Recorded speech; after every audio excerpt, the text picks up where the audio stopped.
어떤 형제가 제가 목회하는 가운데 저를 찾아온 적이 있습니다. 얼굴이 굉장히 낙심된 얼굴로 저를 찾아왔었습니다. 그러면서 저에게 뭐라고 말하냐면, 목사님, 제가 이번에 비즈니스가 이렇게 뱅크럽 나서 사업에 크게 실패하고 말았습니다. 모든 걸 다 잃어버렸습니다. 이제 살아갈 희망조차 없고 너무나 용기가 나지 않습니다. 어떻게 하면 좋을까요?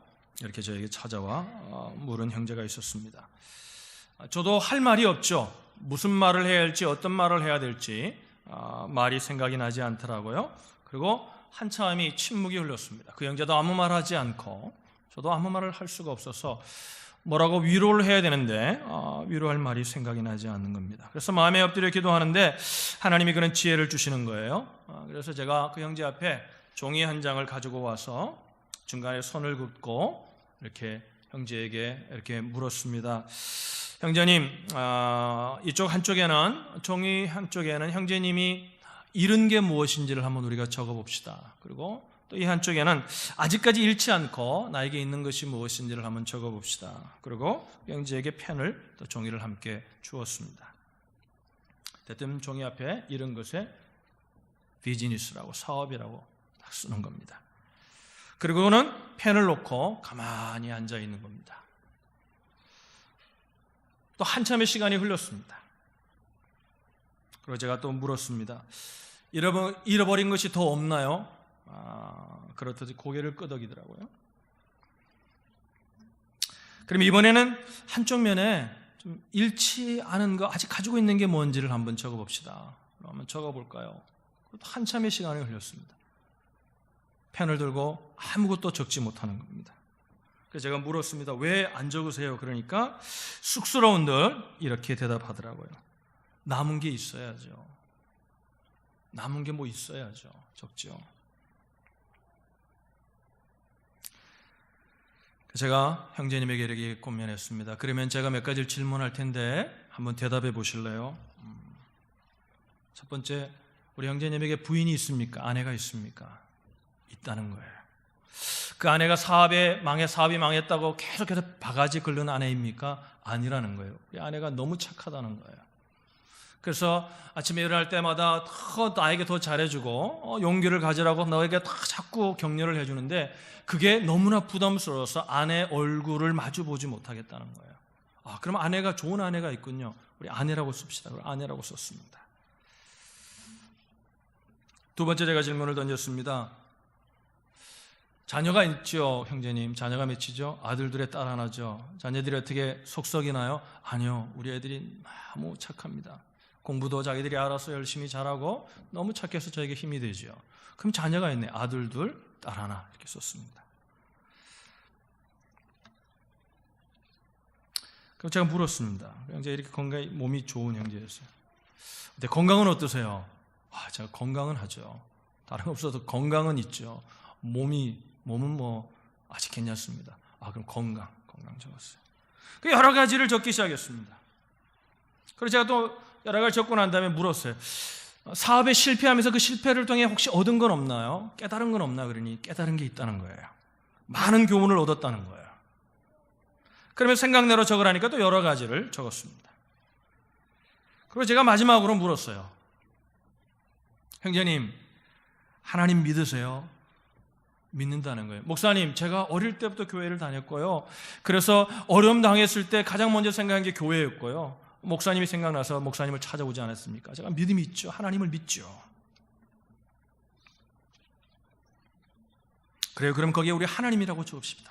좀 크게 적으십시다. 크게 적었어요. 하나님, 크게 적었어요.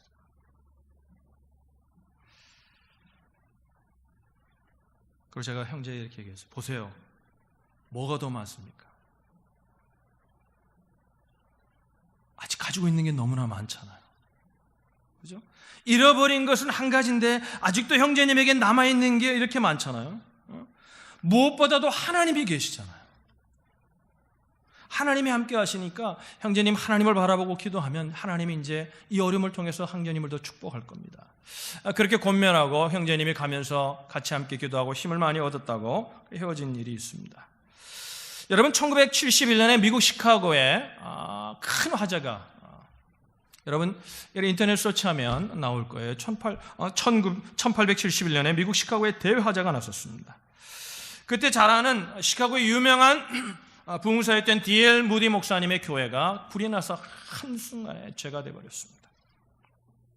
그 무디 목사님의 파스네이더 사택도 옆에 있었는데 그 사택도 다 타버렸습니다. 그 무디 목사님이 이렇게 복음을 전달하러 다니면서 하나님의 역사가 나타나니까 무신론자 기자가 있었는데 늘 무디 목사님이 하는 일이 마땅치 못했던 무신론자 기자가 있었습니다. 그 신문 기자가 어떻게 알았는지 불난 현장에 찾아와가지고 무디 목사님이 그 불난데 이렇게 서 있는 걸 보고 옆에 와서 물어요. 목사님이라고도 말하지 않고 선생님 몽땅 타버렸네요. 이제 어떻게 하시겠어요?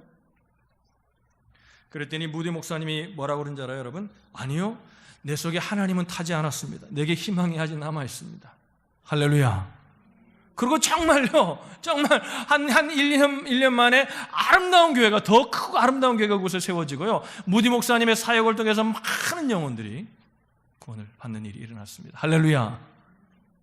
사랑하는 성도 여러분, 우리가 지난주에 기도에 관한 말씀을 살폈는데 이번 주는 특별히 우리가 인생을 살면서 시험을 만날 때, 어려움을 만날 때, 우리의 힘으로는 도저히 이길 수 없고 낙심되는 일을 만날 때 우리가 어떻게 기도할 것인가에 대한 얘기를 오늘 이 아침에 조금 나누려고 합니다. 여러분, 우리가 가만히 생각해보면, 무엇을 잃었을 때 가만히 생각해보면 이런 것에 우리가 집중해서 그렇지 사실은 이런 것보다도 우리의 삶 속에 남아있는 것들이 더 많다는 것을 우리가 깨닫게 됩니다. 어떤 분이 돈을 잃었는데요, 저는 목회하면서 이렇게 비즈니스나 이런 것들이 잘 안 돼가지고 잃는 분들을 가끔 만날 때가 있습니다. 그러면요, 여러분 놀라운 것은 뭐냐면요, 다 그렇지는 않지만 대부분의 사람들이 돈을 잃고 난 후에 더 강한 믿음을 갖게 되는 경우들을 보게 됩니다. 건강을 잃고 난 후에요, 그것 때문에 인생이 정말 아무것도 아니구나, 내가 정말 성경에서 그냥 말로만 겸손을 얘기했다가 인생이 이렇게 약한 거구나, 내가 하나님께로 돌아갈 곳이 없으면 내가 인생이 아무것도 아닌 거라는 걸 깨닫고 하나님 앞에 더 겸손해지고 하나님 앞에 정말 납작 엎드리는 진정한 인생 앞에 겸손하게 되는 그런 경우들을 우리가 보게 됩니다. 여러분, 오늘 본문 속에 보면 하나님께서 시험을 만났을 때에 우리가 어떻게 기도해야 될 것인지를 야고보 사도를 통해서 우리에게 말씀하고 계십니다. 5절의 말씀을 우리 한번 다시 보시면 5절 말씀을 한번 보겠습니다. 우리 스크린을 좀 비춰주면 좋을 것 같아요. 5절의 말씀 우리 같이 자기 온라인 기주로 같이 읽겠습니다. 시작. 너희 중에 누구든지 지혜가 부족하거든 모든 사람에게 후히 주시고 꾸짖지 아니하시는 하나님께 구하라. 그리하면 주시리라. 우리가 읽지는 않았지만 본문은 어디서부터 시작되냐면요, 원래 전체 문맥의 줄거리는 2절부터 시작이 됩니다. 2절에 보면은 야고보 사도가 이렇게 말해요. 내 형제들아, 너희가 여러 가지 시험을 당하거든 온전히 기쁘게 여기라. 그러면서 이제 시험에 관한 얘기를 하면서 그 시험을 어떻게 이길 것인가에 팁을 주면서 기도가 필요함을 이야기하고 있습니다. 오늘 본문이 그 내용입니다. 하나님이 우리에게 왜 시험을 허락하셨습니까, 여러분? 우리를 골탕 먹이시려고요? 우리가 이렇게 힘들어하는 걸, 괴로운 걸 보면서 즐기시려고요? 아니죠. 여러분, 그렇게 생각하는 분은 없을 겁니다, 이 자리에. 여러분, 하나님이 수많은 사람들 가운데 우리를 선택하셔서 하나님의 자녀가 되게 하셨고, 인생을 나홀로 걸어가는 인생이 아니라 하나님과 함께하는 인생으로 우리를 택하여 주셨습니다. 그런 하나님이 왜 인생의 삶 가운데 우리에게 시험을 허락하시냐는 것입니다. 왜 그랬냐면 시험이 주는 유익이 있기 때문이라는 거예요. 그런데 시험이 왔을 때 하나님 앞에 엎드려 기도하지 않으면, 하나님이 이 시험을 허락해 주신 이유가 무엇인지 지혜가 없으면 그냥 시험은 시험으로 끝나고 만나는 것입니다. 그래서 시험을 만나고 어려움을 만날 때 가장 먼저 해야 될 일이 뭐냐면 하나님 앞에 엎드려 기도함으로 하나님의 지혜를 구해야 한다는 거예요. 어린아이들이 몇 명이 학교 애프터 스쿨 후에 엘리멘터리 스쿨 애들이 모여서 이제 학교가 끝난 후에 그 동네에 조그만한 집을 둘러싸고 이렇게 놀이터가 있는데 모여서 애들이 막 놉니다. 너무 재밌게 놉니다. 자전거를 타고 그냥 너무 막 재밌게 놉니다. 애들이 뭐 그냥 미끄럼틀을 타면 너무 시간 가는 줄 모르는 게 또 또래들이 모였으니까 얼마나 재미있었겠어요, 그죠? 그런 가운데 어느덧 해가 이렇게 점점점 뉘어 넘어가기 시작합니다. 주변이 어두워지는 거예요. 그러니까 이 집 저 집에서 아이들 이름 부르는 소리가 막 오르는 거예요. 자슈아, 샘 오라는 거예요. 응? 세라 막 부릅니다. 집에 와서 밥 먹어야지, 디너 먹어야지, 그리고 숙제해야지, 그리고 씻고 자야지, 막 그래요. 애들이 집에 가지 않으려고 부르는 소리가 들리는데도 여전히 막 놉니다. 부모님이 어떻게 합니까? 허락하지 않습니다. 왜 그런 거예요? 아이들은 지혜롭지 못해요. 아이들은 그냥 노는 게 재밌으면 그걸로 다 좋은 줄 알아요. 그런데 그러면 안 되는 거거든요. 내일 학교 가려면 숙제도 해야 되고 씻고 밥 먹고 일찍 자야 내일 아침에 일찍 일어나서 간다는 걸 아버님들은 압니다. 어른들은 애들보다 조금 지혜로운 겁니다. 그러니까 오지 않으면 이제 가서 데리러 와서 억지로 끌고 와가지고 애들이 가장을 끌고 와서 애들을 씻기고 밥을 먹이고 그리고 숙제를 하게 하고 재웁니다. 애들이 다 갔습니다. 그런데 그 플레이그라운드에 한 아이만 남아있는 거예요. 아무도 불러주는 사람이 없습니다. 애가 막 실컷 놉니다. 불러주니까 뭐 재밌죠. 마음대로 놀고 있습니다. 그 아이가 누구겠어요? 부모가 없는 아이입니다. 아무도 신경 써주는 아이가 없는 것입니다. 하나님은 우리에게 뭐라 하냐면 하나님은 우리를 자녀라고 말하면서 하나님은 우리를 고아와 같이 버려두지 않으신다고 그랬습니다. 할렐루야. 우리의 삶 가운데 시험이 오고 어려움이 오는 이유가 있다는 것입니다. 인생의 삶 가운데 큰 시험도 있고 작은 시험도 있고 여러 가지 우리가 시험을 만나게 되는데 그 시험을 주신 하나님의 이유가 있다는 것입니다. 그런데 그 이유를 어떻게 하냐면 사람을 찾아가서 아는 것이 아니라 그 이유를 어떻게 알 수 있냐면 하나님의 지혜가 있어야 안다는 거예요. 기도해야만 알 수 있다는 거예요. 할렐루야. 사람을 찾아가서 카운셀러를 찾아가고 상담하는 게 나쁘다는 얘기가 아닙니다. 여러분, 우리가 사람을 자꾸 찾아가게 되면 하나님의 사랑 가운데는 어떤 일이 있냐면 욥이 고난을 당했을 때 친구들이 찾아옵니다. 친구들이 자기들은 그래도 자기들은 사랑하는 친구를 위로한다고 하는 말이 욥에게 상처가 되고 욥을 또 혼동시키고 컴퓨즈 시킵니다. 언제 사람을 찾아가야 되냐면 기도하고 난 후에 하나님의 지혜가 임했을 때 사람들을 찾아가 그 사람들의 이야기를 들 때 필터링을 통해 무엇을 해야 될지가 보이는 겁니다.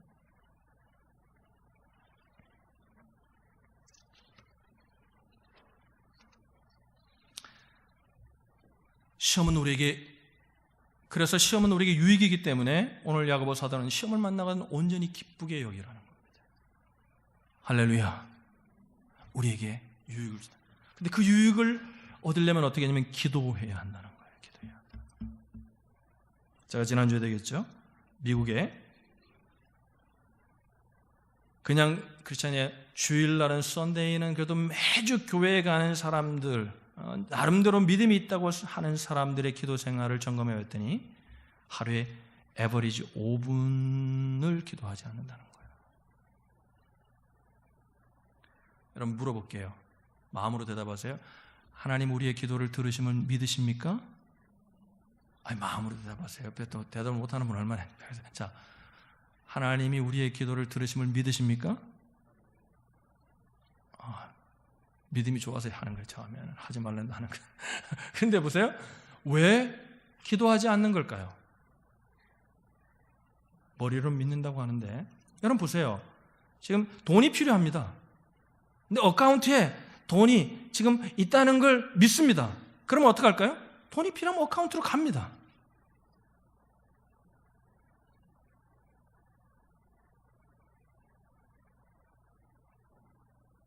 어카운트에 가서 그죠? 체이스 뱅크에 가서 찾으면 됩니다.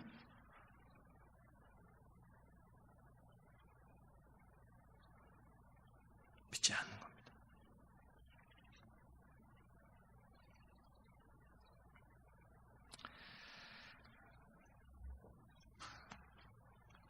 시험을 만나면 하나님의 지혜를 구해야 합니다.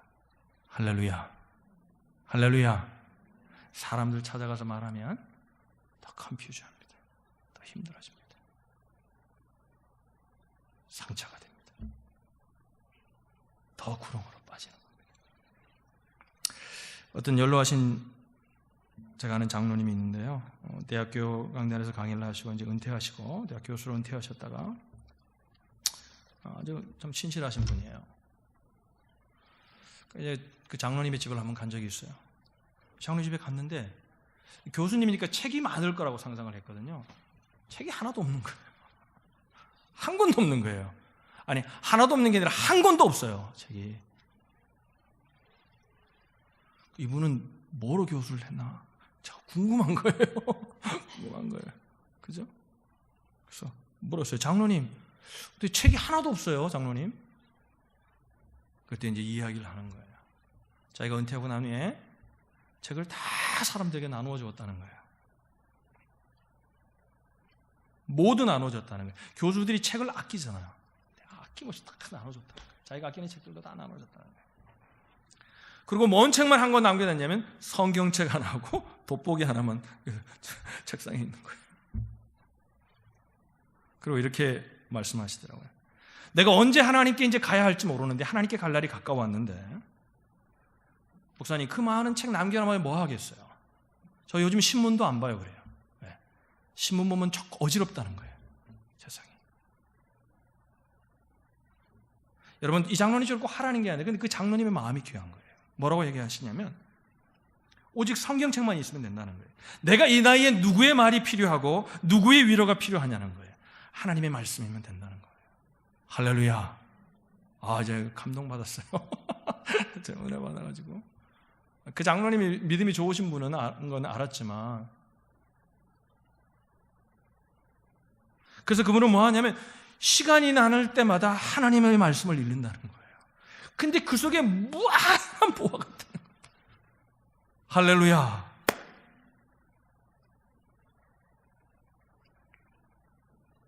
얼마나 지혜로워요. 여러분, 시험을 만날 때 우리는 본능적으로 우리는 어떻게 리액션 하냐면 우리의 마음이, 우리의 생각이, 우리의 행동이, 우리의 관심이 그 시험을 어떻게 하면 이기려고 하는데 관심을 두고 있습니다. 여러분, 그게 사람의 본능이에요. 그게 당연한 거예요. 간잖아요. 그러나 여러분, 우리는 하나님의 말씀을 가진 자입니다. 오늘 말씀을 들었습니다. 그러면 시험을 만날 때 우리가 해야 될 것은 뭐냐면 하나님의 지혜가 필요합니다. 그때 기도해야 한다는 거예요. 할렐루야. 엎드려 기도하는 저와 여러분들이 되시기를 주님의 이름으로 축복합니다. 5절 하반절에 보면 그러면 어떻게 한다 그래서 하나님께 지혜를 구하면 어떻게 한다는 거예요? 하나님께 구하라 그리하면 주시리라. 따라합시다. 하나님께 구하라 그리하면 주시리라. 옆에 사람에게 한번 축복하세요. 하나님 반드시 형제님의 기도, 자매님의 기도에 응답하십니다.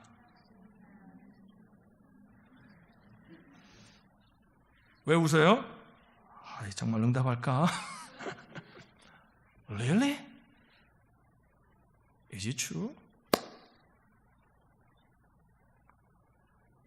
이 말은 뭐냐면요, 저는 이 성경 속에서 전체적인 문맥 속에서 야고보가 지금 하나님의 마음을 이야기하고 싶은데 어떤 마음을 이야기하고 싶어 하는 거냐면 구하기만 하면 하나님이 주시는데 뭐냐면요, 이런 거예요. 우리가 뭘 구해서 못 받아가지고 안타까워하는 것보다도 하나님이 주시지 못해가지고 더 안타까워하신다는 거예요. 그래서 그 안타까운 마음을 성경은 뭐라냐면 후히 주신다, 꾸짖지 아니하신다. 하나님의 마음을 이렇게 지금 야고보는 자기가 가진 문학의 소양을 가지고 이렇게 표현하고 있는 거예요. 작은 시험을 만난 자에게도 주시고 큰 시험을 만난 자에게도 주시고 기도를 잘하는 자에게도 주시고 기도가 안 되어서 끙끙거리는 자에게도 주시고 뭐예요? 부르짖는 자에게도 들어주시고 조용히 기도하는 자에게도 주시고 믿음이 큰 자에게도 주시고 믿음이 적은 자에게도 들어서 하나님 주시겠다는 거예요. 너무 주고 싶어 하신다는 거예요.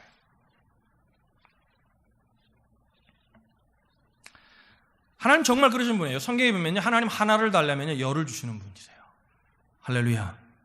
그래서 우리가 하나를 심으면 30배, 60배, 100배의 열매가 맺어지는 거예요. 이게 하나님이 이 땅을 축복하시는 방법이에요. 그러니까 솔로몬이 그죠? 1000번째, 1000번이나 예배를 드렸잖아요. 그죠? 이거 대단한 거예요. 대단한 믿음이, 하나님을 향한 마음이 얼마나 대단했으면, 그죠? 그래서 하나님이 그 마음을 받으시고 하나님이 나타나셔서 솔로몬에게 이렇게 말씀하셨어요. 내가 너 뭐 해주면 좋겠니? 뭐 해주면 좋고, 내가 너에게 뭐 줬고 뭐 줄고 얘기합니다. 그러니까 솔로몬이 그렇게 말하죠. 성경에 주여 종은 작은 아이입니다. 제가 출입할 줄도 모르고 저 많은 백성들을 어떻게 다스려야 될지 하나님 나는 지혜가 없습니다. 지혜를 주십시오. 그러니까 하나님 뭐라고 해서 오케이, 지혜 여기 있다. 지혜만 주셨어요? 아니에요. 지혜를 구하는 솔로몬에게요, 장수 오래 사는 게 하시고, 건강을 주시고, 부를 주시고, 명예를 주시고, 권세를 주시고, 영화를 주시고 다 주셨어요. 할렐루야. 하나를 구하면 열을 주시는 분이라는 거예요. 하나님은 꾸짖지 않는다 그랬어요. 꾸짖지 않는다는 얘기면, 야, 너 기도하는 게 왜 그렇게 유치하니? 이제 사람들이 모여가지고 좀 기도를 하려고 그러면 또 누가 와서 또 이렇게 해요. 이제 같이 기도하다 보면 기도 소리가 들리면 이렇게, 기도를 왜 그렇게 유치하게 기도해? 하나님 그러지 않는다는 거예요. 너 기도가 왜 이렇게 유치하니? 그렇게 그렇게 꾸질하지 않는다는 거예요. 그 유치한 기도도 하나님은 들으시는 걸 기뻐하신다는 거예요. 할렐루야. 근데 놀라운 것은요, 그렇게 하나님 앞에 엎드려 기도하면 그 기도가 바뀌어서요, 하나님의 마음에 합한 기도로 바뀌기 시작해요. 우리가 그렇잖아요. 어떤 자리에 가면 좀 이렇게 그런 자리에 가면 좀 마음이나 자세나 옷도 이렇게 하고 이런 것처럼 하나님은 어마어마한 분이기 때문에 하나님과 함께 보내다 보면 내 마음이 변하는 거예요. 우리가 주위에 어떤 사람을 두느냐에 따라서 우리의 인생이 바뀌잖아요. 그죠? 그런데 하나님과 함께 해보세요. 바뀌는 거예요. 바꾸려고 해서 바뀌는 게 아니라 그냥 바뀌는 거예요. 할렐루야. 그 어떤 분은요, 만나면 맨날 감사해요. 근데 그분을 만나가지고 계속 몇 년 교제하다 보면 나도 모르게 그러고 있어요. 감사. 그죠? 이게 변하는 거예요. 하나님 꾸짖지 않는다는 거예요. 너 왜 그렇게 나를 졸라대냐? 한 번 말했으면 되지. 하나님 그렇게 않는다는 거예요. 사도 바울에게는 우리가 잘 아는 대로 육체에 가시가 있었습니다. 육체에 병이 있었어요. 그 병이 뭐 눈병이다, 안질이다, 뭐 아니면은 간질이다, 뭐 여러 가지 얘기가 있는데 무슨 병인지 정확하게는 몰라요. 그러나 그 병이 심각한 병 중에 하나였으면 분명해요. 바울이 굉장히 힘들었던 것 같아요. 그래서 하나님께 기도하기 시작합니다. 하나님, 내 병을 고쳐주세요. 성경에는 3번 기도했다고 그러는데 그 3번이라는 단어가 1번, 2번, 3번의 의미가 아니라 저는 이렇게 봅니다. 많이 기도했다는 거예요. 근데 하나님이 그리고 그 기도를 들으시고 응답하세요. 근데 바울이 간구한 대로 응답하시는 것이 아니라 뭐라고 했냐면 My grace is sufficient for you. 내 은혜가 내게 족하다. 이는 나의 능력이 약한 데에서 온전해짐이라는 하나님의 지혜의 눈이 열려요. 그리고 나면 그 인생이 어떻게 되냐면요, 그 병 때문에 힘들고 어려울 때마다 그는 감사하는 인생이 돼요. 그리고 나면 그 힘들고 어려움을 통해서 뭐냐면 자기가 온전해진다는 사실을, 하나님 앞에 더 겸손해지는 이것이 축복이라는 사실을 깨닫고요, 하나님을 기뻐하는 자가 됩니다. 기도할 때 이 지혜가 임하는 거예요. 할렐루야. 사랑하는 오늘의 형제자매 여러분, 기도하실 수 있기를 바랍니다. 기도하세요. 할렐루야. 시편에 이렇게 말합니다. 내 입을 넓게 열라. 내가 채우리라. 내 입을 넓게 열라. 우리 옆에 사람, 2사람씩 짝을 지으세요. 자, 입을 한번 넓게 열어보세요. 그런 의미가 아니죠, 그죠? 이 의미가 누구 입이 크냐? 그러면 입이 작은 사람은 이거 힘들잖아요. 그런 의미는 아니죠, 그죠? 뭐 우스갯소리지만 뭐예요? 하나님 앞에 무엇이든지 구하라는 거예요. 입을 열라는 거예요. 그럼 뭐예요? 바울이 자기의 육신의 병이 낫기를 원했지만 하나님의 지혜가 임했어요. 저는 이렇게 생각합니다. 그 육신의 병을 한번 나은 것보다도 바울에게 임했던 그 지혜 때문에 바울은 평생을 사역하는 데 얼마나 힘이 되었을까요?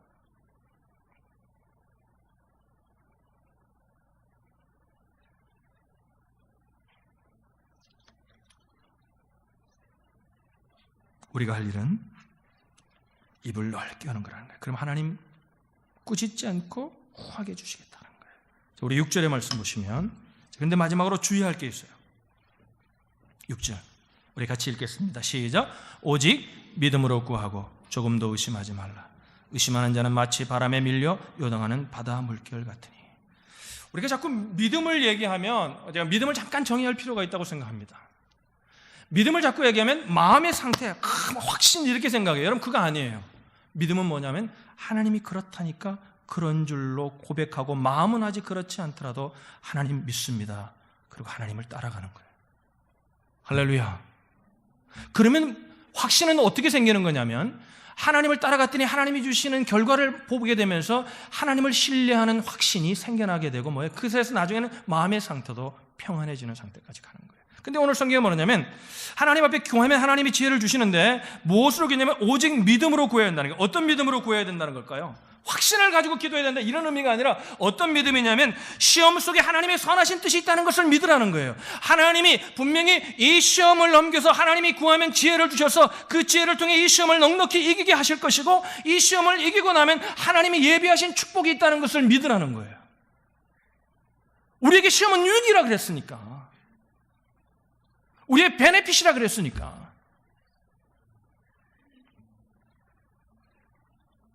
근데 이 믿음이 없이 그냥 기도하니까 기도하면서 그냥 기도하면 안 된다는 거예요. 이걸 고백하라는 거예요. 이걸 선포하라는 거예요.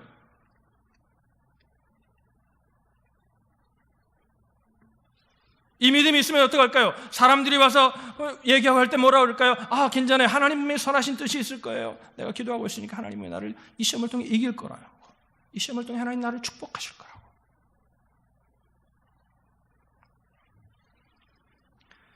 7절입니다. 7절에 보면 이렇게 말해요. 의심하지 말라. 의심하는 자는 마치 바람에 밀려 요동하는 바닷물결 같다. 그러고 7절에 이렇게 말합니다. 읽습니다. 시작. 이런 사람은 무엇이든지 주께 얻기를 생각하지 말라. 기도해봤자 소용없다는 거예요. 다시 말씀드리면 믿음은 확신이 아니에요. 마음의 확신이 아니에요. 하나님이 분명히 구하면 지혜를 주신다 그랬으니까, 이 시험이 나에게 유익하다 그랬으니까 이 시험을 이길 거라고 하나님 앞에 고백하고 선포하는 거예요. 할렐루야. 그리고 기도하는 거예요. 이게 따라요.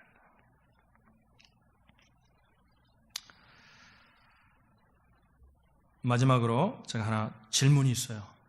그럼 마음속으로 대답하세요. 여러분, 누가 여러분의 주인이세요? 누가 종이에요? 하나님이 주인이세요? 아니면 내가 주인이세요? 하나님이 우리의 종이에요? 아니면 내가 종이에요?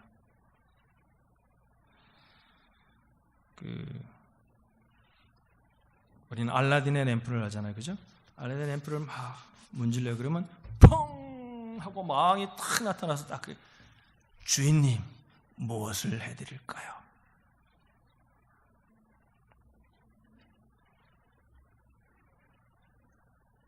기도를 이렇게 생각하는 분들이 의외로 많습니다.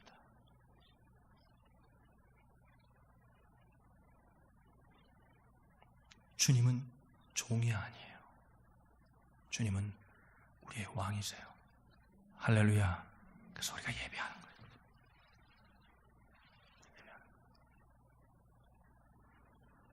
그럼 뭐냐면요, 하나님 앞에 엎드려 기도하면 하나님 분명히 지혜를 주시는데, 그 지혜가 임하면요, 어떻게 해야 될지가 보이면 어떻게 해야 돼요? 그 주인의 명령에 순종해야 돼요. 여러분 동의하시면 아멘. 하나님, 내가 만난 이 시험 속에 분명히 하나님의 선한 뜻이 있음을 믿습니다. 하나님, 그러나 나는 부도라고 나는 아도라니까 하나님 지혜를 주세요. 하나님, 정말 하나님의 지혜를 주세요. 그럼 하나님 분명히 지혜를 주신다는 거예요. 믿음으로 기도하면. 분명히 주세요.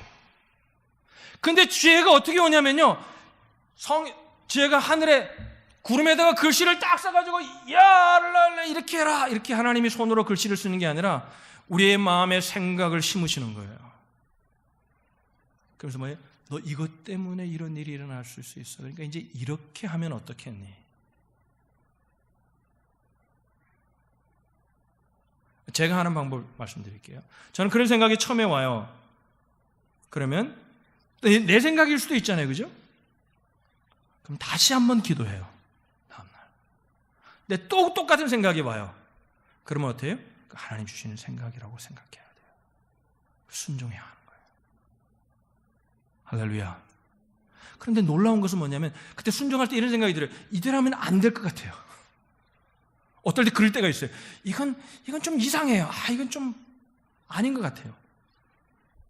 근데 놀라운 것은 그렇게 하면 하나님이 주시는 결말을 본다는 거예요. 할렐루야. 어떤 순종은 하면 사람들이 다 좋아하는 것도 있지만 어떤 순종은 하면 사람들이 다 싫어하는 것도 있어요. 내 주위에 있는 사람들이 다 말리는 일도 있어요. 여러분, 실패를 두려워하지 않으시기를 주님의 이름으로 축원합니다. 하나님을 따라가는 자는 담대해야 돼요.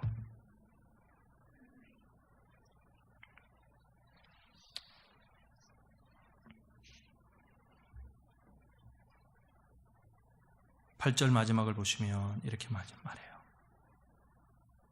같이 한번 읽을까요? 시작. 두 마음을 품어 모든 일에 정함이 없는 자로다. 두 마음을 품어. Such a person is double-minded. 두 마음을 품어.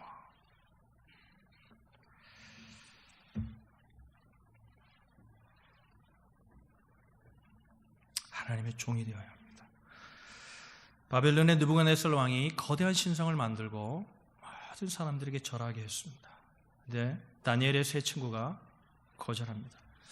이게 왕에게 전해지게 되고 이제 왕 앞에 이 세 친구가 서게 됩니다. 그리고 왕이 이렇게 말합니다. 지금이라도 좋으니까 지금이라도 금신사에게 절하면 내가 너희들 용서한다. 그러지 않으면 풀무불 속에 불을 피워놓고 쇠를 녹일 만한 불이었겠죠. 그죠? 불을 피워놓고 이 불에 던지겠다는 겁니다. 다니엘의 세 친구가 주저없이 대답합니다. 왕이요? 생각하지도 않아요. 대답합니다.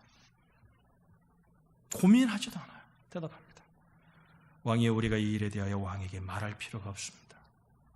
만일 왕이 극렬히 타는 풀무불 속에 우리를 집어 던지면 우리가 섬기는 하나님이 우리를 그 불 가운데 구원해 내실 것입니다. 그러나 그리 아니하실지라도 우리는 왕이 만든 금신상 앞에 절하지 않습니다.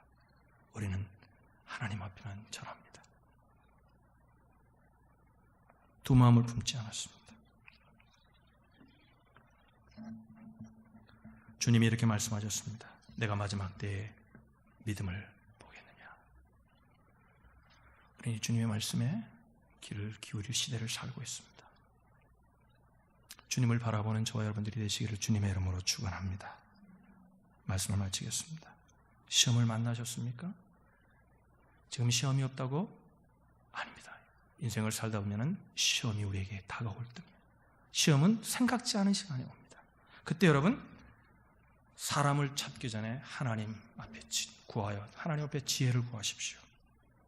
하나님이 그러면 후하게 주시고 꾸짖지 않으십니다. 그리고 믿음으로 구하십시오.